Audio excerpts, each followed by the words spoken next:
আজকে বেহালা গ্রহের সেই বিশেষ একটা দিন। আমাদের বেহালা গ্রহের খুবই বিখ্যাত একটা মেলা, চণ্ডী মেলা। আজকে তোমাদের বেহালা গ্রহের এই চণ্ডী মেলা ঘুরিয়ে দেখা। সব মেলার মতো এখানেও তোমরা চড়া, লাফানো, ঘোড়া সব রকমই রাইড পাবে। তবে আমার ফেভারিট ইলেকট্রিক নাকরদোলা, ওটাই বসেনি। আমি আদ্দামরা হয়ে গেলেও এইটা চড়ার শখ আমার এখনো যায়নি, আর যাবে বলে মনেও হয় না। মেলার এই ফাঁকা দৃশ্য দেখে এটা একদমই ভাববে না যে এখানে কোনো লোক আসে না। আর কিছুক্ষণ পরে এখান থেকে নিঃশ্বাস নেওয়ার জায়গা থাকবে না। জানি তোমরা বিশ্বাস করবে না, এবারে হয়েছে বিশ্বাস। এটাই হচ্ছে সেই মণ্ডপ, আর এটা হচ্ছে প্রতিমা। ওনাকে উদ্দেশ্য করে এই মেলা। যাদের সাথে আমি এসেছি তাদের মেলায় খাওয়ার থেকে আগে রাইড চড়ার শখ বেশি। মেলার একটু ভিতরেই যেতে দেখলাম একটা কাকা খাঁচার ভেতর অচিন পাখি বিক্রি করছে। যেহেতু আমার সর্দি হয়েছে, তাই মেলার যে কোনো খাবার খাওয়ার আগে আমাকে 100 বারের বেশি ভাবতে হচ্ছে, কারণ ওখানে খাদ্য তালিকার মধ্যে ঠান্ডা খাবারগুলো বেশি। কারণ যদি আমি লোভ সামলাতে না পেরে যে কোনো ঠান্ডা একটু খেয়ে ফেলি তাহলে, তাই খাবারটাকে একটু সাইডে রেখে রাইডগুলো চড়তে উঠলাম।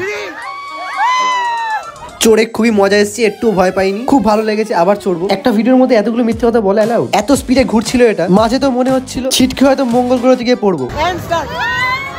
আমার এইরকম হরকতের জন্য আমার বন্ধুরা আমাকে মেলায় নিয়ে আসার কথা 10 বার হলেও ভাবে। এটাই ছিল আমাদের বেহালা গ্রহের চণ্ডী মেলা। এটা কিন্তু বেহালার প্রায় 300 বছর পুরনো মেলা। তাই তোমরাও আসো, ঘোরো, এনজয় করো। টাটা।